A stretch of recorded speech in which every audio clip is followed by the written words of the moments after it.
지난 주일에 우리가 요한복음 9장에서 맹인 이야기를 살폈었죠. 날 때부터 맹인된 사람의 그 운명적인 스토리를 살폈습니다. 사람들이 그 어두운 삶을 놓고 찾은 것이 무엇이었습니까? 죄의 원인이었죠. 그러나 죄의 원인이 아니라 예수님께서 말씀하시는 것은 하나님이 하시는 일을 나타내고자 한다. 그래서 하나님 하시는 일을 찾도록 말씀해 주셨습니다. 운명적인 그 어둠의 상황을 놓고 죄의 원인을 찾을 게 아니라 하나님이 행하시는 선한 일, 그 뜻을 찾아야 합니다. 자, 죄 내리 속에요. 이 실로암의 맹인의 이야기와 함께 몇 주 동안 계속 맴돌았던 이 단어가 운명이었고 또 한 인물이 있었는데 바로 오늘 본문의 입다입니다. 자, 사사기라고 돼 있어요. 사사기는 이 사사라고 하는 직분을 맡은 사람들을 주로 기록한 내용인데요. 다른 번역에서는 판관기라고도 돼 있습니다. 이스라엘 왕정 이전에 신정 일치 시대에 지도자가 되었던 사람들을 사사 혹은 판관이라고 불렀습니다. 아주 오래된 이야기예요. 이제 구약 성경에서도 앞부분에 있으니까요. 역사적으로 하면 거의 BC 1000년 이전, 그러니까 지금으로부터 하면 3000년 이전의 기록이죠. 이 사사 입다의 경우는 보통 1180년경으로 추정을 합니다. BC. 그러니까 지금부터 3200년이 훨씬 넘는 그런 오래된 기록이죠. 사실은 대단한 기록입니다. 자, 본문 1절에 입다를 소개하는데요. 길르앗 사람이라고 나오죠. 자, 길르앗. 이 길르앗은 지명도 되고요. 인명도 됩니다. 이스라엘의 12지파에게 이 가나안 땅을 분배해 주잖아요. 므낫세 반지파하고 르벤 지파, 갓 지파가 이 길르앗 산지를 분배받아요. 므낫세 반지파의 한 가문, 큰 가문이 이 길르앗이라는 이름을 붙였어요. 길르앗 산지에 살아서 그랬는지요. 그러니까 지명으로 나올 때도 있고 인명으로 나올 때도 있다. 그래, 지금 입다의 아버지 이름이 길르앗으로 붙여져 있습니다. 그런데 이 길르앗 사람 입다에 대해서 아주 특별한 호칭을 붙이는데 1절에 뭐라고 합니까? 큰 용사라고 하죠. 이게 일종의 고유명사입니다. 하나님께서 아주 이 사사기에서 유명한 사사인 이 기드온을 부르실 때 큰 용사여라고 하나님이 부르시거든요. 그러니까 사사기에서 큰 용사라고 쓸 때는 하나님께서 이스라엘 가운데 이루신 어떤 큰 구원 역사를 이룬 대단한 인물들을 큰 용사라고 붙이는 거죠. 입다가 그런 인물입니다. 그런데 그 사람의 출생은 놀랍습니다. 1절에 보면 그의 출생에 대한 아주 짧은 기록이 있어요. 그의 엄마 이름이 뭡니까? 입다 엄마 이름 뭐죠? 안 나와요. 이름도 안 나오고 어떤 설명만 두 글자가 붙어 있어요? 기생이랍니다. 여러분, 기생이란 단어에 대한 느낌이 어떻습니까? 기생하면 떠오르는 사람 누가 있어요? 논개도 기생이고 황진이도 기생이고 춘향이 엄마도 기생이고. 그래서 기생하면 우리의 그 어감이 굉장히 약간은 뭔가 부정적인 어둠이 스며 있으면서도 그래도 나름 약간의 품격도 들어있는 것 같기도 해요. 그런데 이 기생이라고 번역해 놓은 이 히브리어 원문, 이 구약 성경의 원어는 그렇게 우리가 느끼는 기생의 어감보다 훨씬 못합니다. 그냥 창녀예요. 매춘부라는 단어입니다. 그러니까 여기서 이름을 쓰지 않고 기생이라고만 쓴 거는 그의 어떤 품격을 드러내주려고 하는 게 아니에요. 그가 얼마나 천한 인물이었는지를 말하는 거죠. 자, 홍길동은 왜 아버지를 아버지라고도 못 불렀어요? 첩자식이라. 여기는 첩자식도 아니에요. 어떤 자식이에요? 기생한테 나온 자식이에요. 창녀한테 나온 자식이라고요. 사연은 그 정확한 스토리는 모릅니다.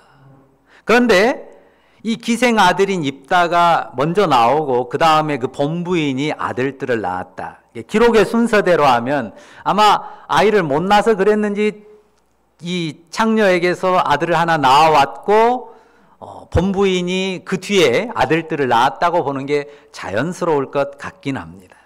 일반적으로 우리가 그 상황을 추측할 수 있습니다. 아마도 입다가 먼저 태어나고 본부인의 아들들이 늦게 태어났다면 자랄 때 어땠겠어요? 본부인의 아들들이 입다를 형이라고 부르면서 같이 재밌게 놀기도 하고 뒤섞여 엉켜 살았을 것입니다. 철없는 시절에는 모르죠. 어린 시절에는 그냥 입다와 이보 경제들이 뒤섞여 놀면서 자랐습니다. 그런데 철 들면서 차츰 뭔가 벽을 느끼고 거리감이 생기기 시작했습니다. 그러면서 점점 입다가 다른 이보 경제들에게 따돌림을 받았습니다. 그리고 결국은 어떻게 됩니까? 마침내는 그 이보 경제들이 입다를 쫓아냅니다. 2절 보세요. 2절을 다시 한번 같이 읽어볼까요? 읽습니다. 길르앗의 아내도 그의 아들들을 낳았더라. 그 아내의 아들들이 자라매 입다를 쫓아내며 그에게 이르되 너는 다른 여인의 자식이니 우리 아버지의 집에서 기업을 잊지 못하리라 한지라. 자, 유산 문제로 불꽃 튀는 것은 예나 지금이나 별반 다를 것이 없는 것 같습니다. 지금은 우리 사회가 많이 바뀌었지만 옛날에는 대부분 유산은 장남 몫이었잖아요. 근데 지금은 남자나 여자나 할 것 없이 전부 n분의 1로 나누도록 법이 정해져 있습니다. 그런데 성경의 유산법은 아주 옛날부터 모든 자녀가 다 n분의 1을 상속하도록 그렇게 규정해 놨고 하나 더 해가지고 큰아들만 n분의 1을 더 받도록 그렇게 규정이 돼 있었어요. 그러니까 장남이라고 몰빵해주는 그런 법은 없었습니다. 자식 2열이면 11개로 나눠서 그래도 어쨌든 입다에게 n분의 1 하나는 줘야 되는데 그 입다에게 그 n분의 1도 안 주겠다는 겁니다. 자기들끼리 조금씩 더 나눠 갖겠다는 거죠. 매춘부 자식이라고 손가락질 당하며 자라온 것도 서러웠을 텐데요. 유산 문제로 자식으로서의 최소한의 권리마저도 박탈당하고 내쫓기는 신세입니다. 그냥 주지 않고 살라고 하는 것도 아니고 아예 그냥 먼 땅으로 우리 눈에 안 보이는 곳으로 떠나라고 그렇게 압박했습니다. 자, 입다의 마음이 어땠을까요? 여러분이 그렇지 않기를 바라지만 여러분이 만약 입다라면, 입다 입장이라면 여러분 마음은 어땠을 것 같습니까? 나 같으면 그냥 쿨하게 넘어갔을 것 같습니다. 혹시 그런 분 계세요? 이런 상황에서 정말 쿨하게 넘어갈 수 있는 사람은 없을 것입니다. 성장하면서도 참 많은 수모와 멸시를 당해왔는데요. 이제 아들로서의 당연한 권리마저 빼앗기고요. 그게 끝이 아니라 그 땅에서 내어 쫓기기까지 한단 말이죠. 어떻습니까? 지난 시간에 날 때부터 맹인이었던 사람이 자신의 맹인된 운명을 선택한 적이 없었던 것처럼 입다가 자기 엄마를 기생 엄마로 선택한 적이 없습니다. 입다가 그 집을 선택해서 그 집안의 형제들 가운데 이복 형제로 태어나겠다고 선택한 적도 없습니다. 어쩌다 나는 이런 형편에 내던져 가지고 이런 수욕을 경험해야 되는지 참 마음의 무거움이 이루 말할 수가 없습니다. 그리고 그런 가운데 일반적으로 붙이는 말이 있죠. 하늘도 무심하시지. 자, 사람들에 대한 분이 가득하기도 하지만요. 또 하나님 원망하는 마음이 왜 안 들겠습니까? 생각할수록 분하고 억울했을 것입니다. 그리고 이런 자신의 삶을 운명, 내 서글픈 운명, 내 비참한 운명이라고 그렇게 탓하면서 슬픔에 잠길 수 있습니다.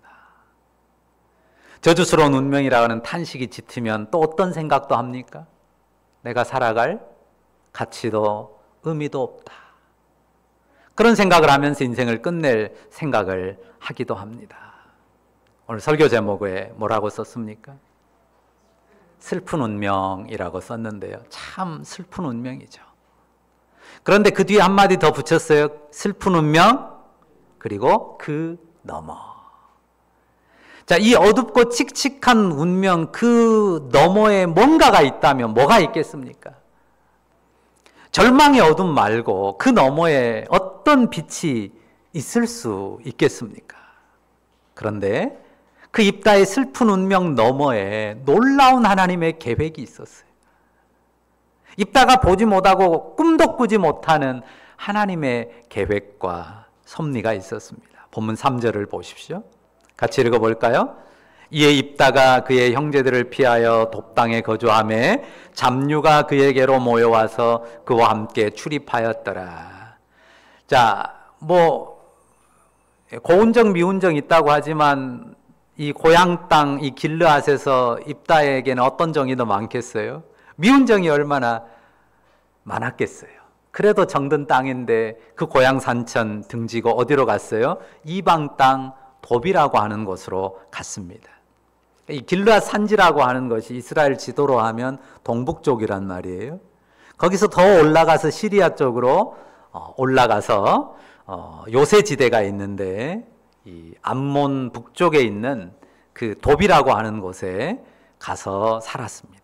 환경이 굉장히 척박한 곳이에요. 그러니까 사람들이 많이 살지 않는 곳이고 그렇게 인적이 드문 그 이방 땅에 발붙일 곳을 마련한 것입니다.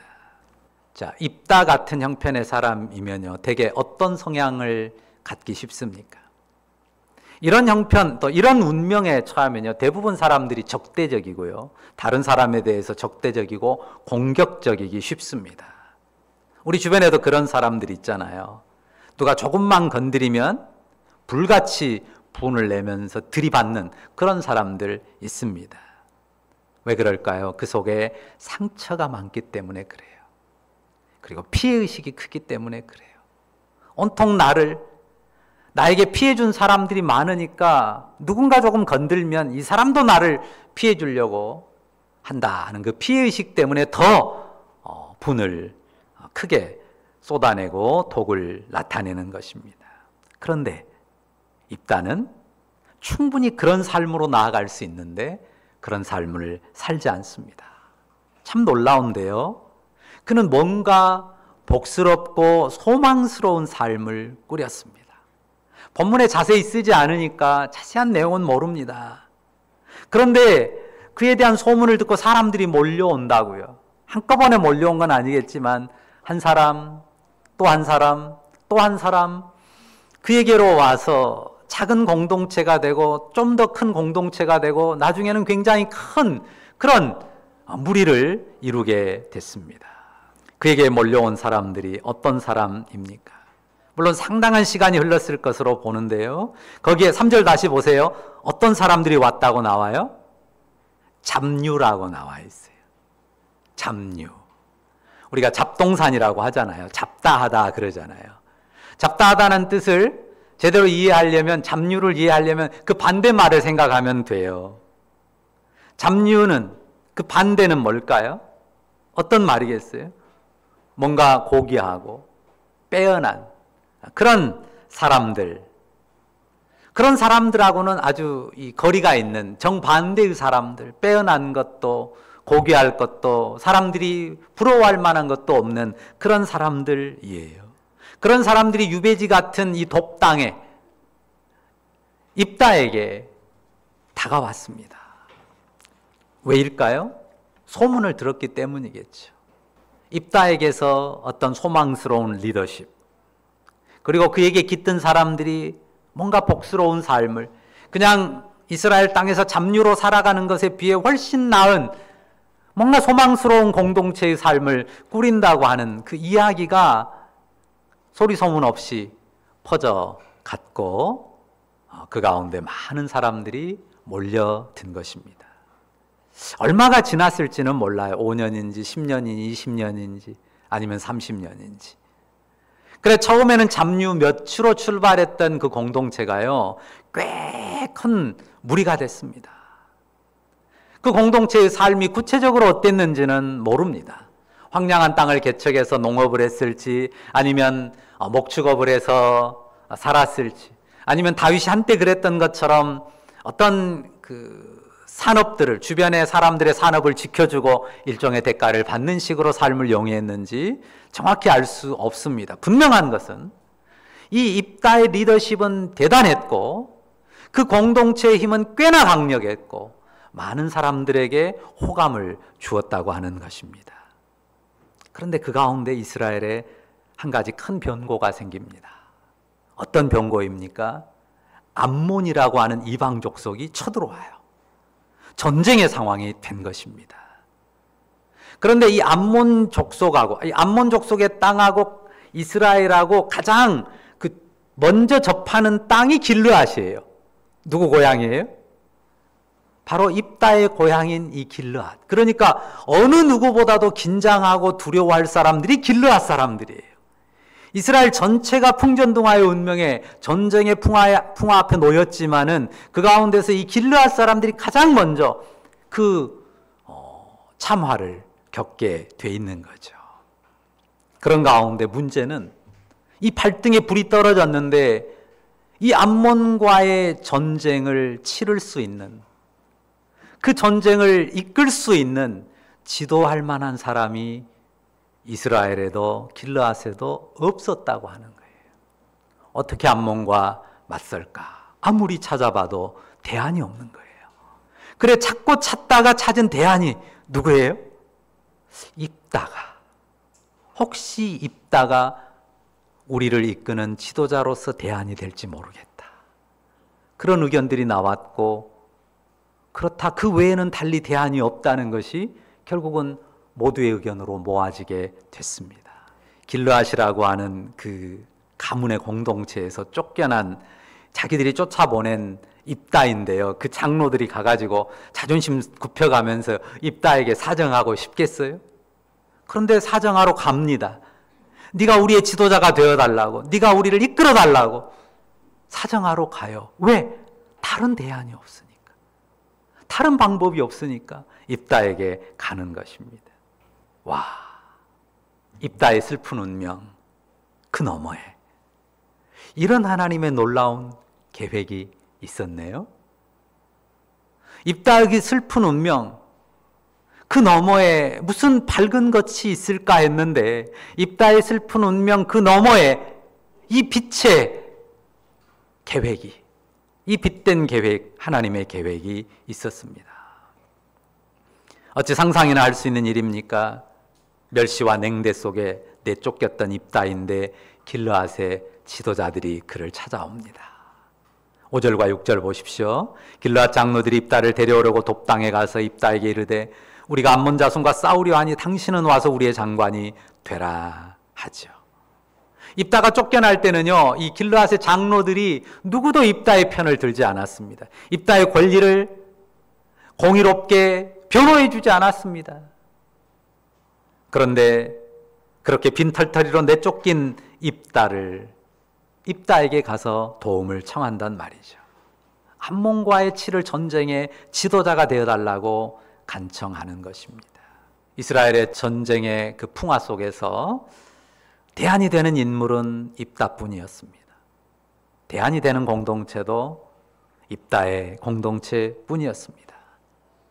이런 상황이 올 거라고 입다가 털끝만큼이라도 생각해 봤겠습니까? 입다가 계획하고 지금 그려낸 일입니까? 아닙니다. 어떻게 일이 가능합니까? 하나님의 은혜라고 밖에는 달리 설명할 길이 없습니다. 하나님의 주권적인 계획이 그 슬픈 운명 속에, 그 운명 너머에 있었다고 라고 밖에는 달리 할 말이 없습니다. 얼마나 놀라운 하나님의 뜻과 섭리입니까? 입다의 슬픈 운명 너머에 하나님은 이 기막힌 일을 준비해 놓으신 것입니다. 우리의 눈은 작아요. 우리의 시각은 매우 좁습니다. 슬픈 운명처럼 보이는 그 굴레 같은 그 슬픈 운명, 그 운명의 현실만 우리 눈에 보이죠. 그게 전부라고 생각하고 탄식하고 원망하곤 합니다. 스스로를 저주하고 많은 사람들을 마음으로 저주하고 심지어는 하나님도 원망하면서 살아가기가 쉽습니다. 그러나 오늘 말씀을 볼 때에도 그 현실이 전부가 아니라는 것을 깨닫게 됩니다. 그 운명이, 그 슬픈 운명이 어떠하든 그 너머의 세계는 닫혀 있지 않아요. 그 너머의 세계를 칠흑 같은 어둠으로 결론 지어서는 안 됩니다. 내가 모르는 하나님의 선한 뜻과 계획이 얼마든지 그 슬픈 운명 너머의 영역에서 펼쳐질 수가 있다는 말입니다. 입다의 경우처럼 말입니다. 입다의 고난에 역사한 하나님의 은혜가 분명합니다. 참 하나님의 은혜가 입다를 붙들었고 입다를 이끌었고 입다를 그 길에 이르게 했다고 말할 수 있습니다. 그런데 우리가 기억해야 될 게 있어요. 우리가 성경에 어떤 이야기를 읽거나 어떤 스토리를 들을 때요, 우리는 시간을 빼버릴 때가 많아요.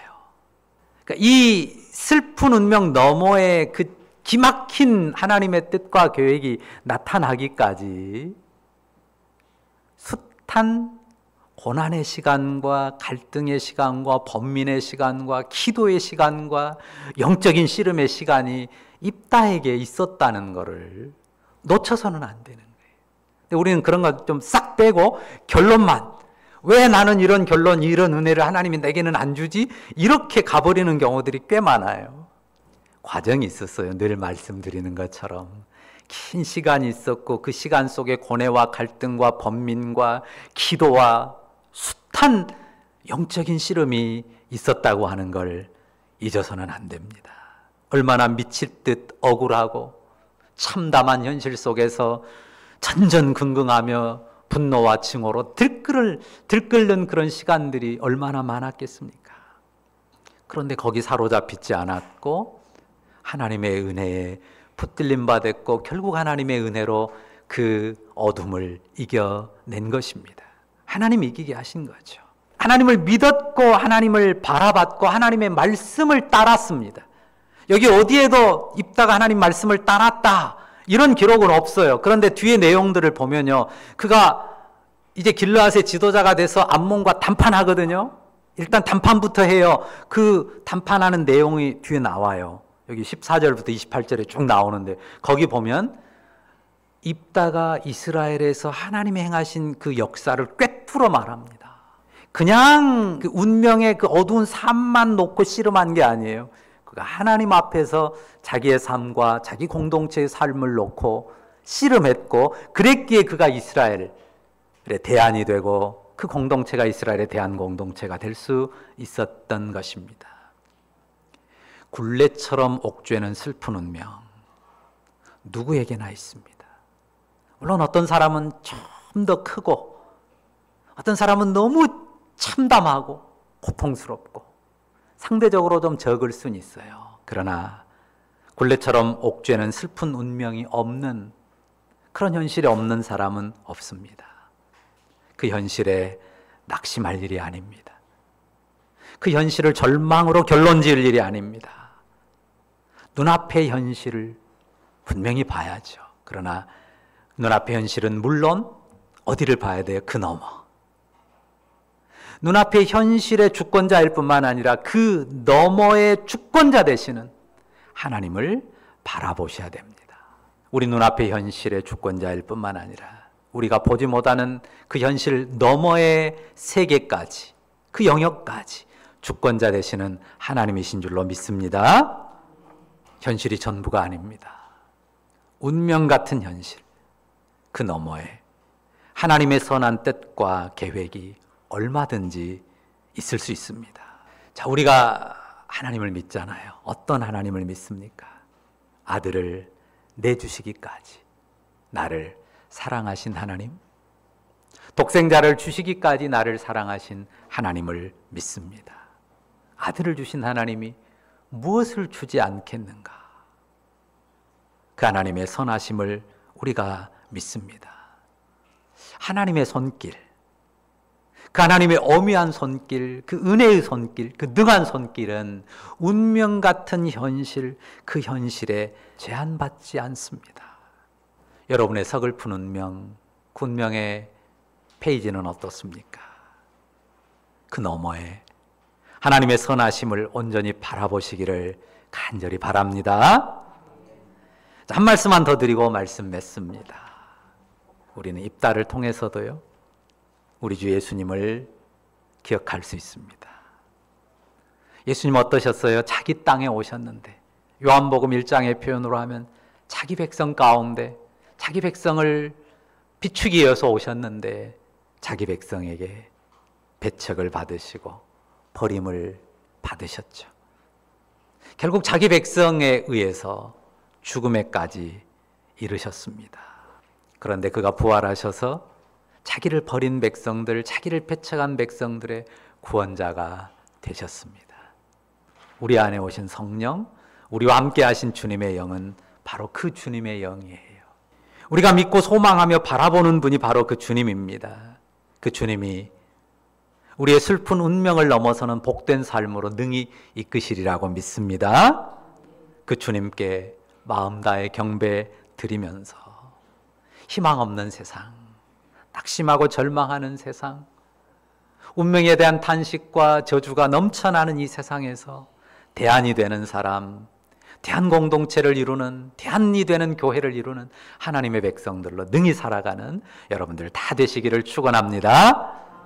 기도하십시다. 사랑의 주님, 아들을 내어주시기까지 사랑하신 하나님의 사랑 안에서 우리의 어두운 슬픈 운명, 결코 우리를 옥죄는 우리의 운명의 결국이 될 수 없는 것을 다시 한번 보게 하시니 감사합니다.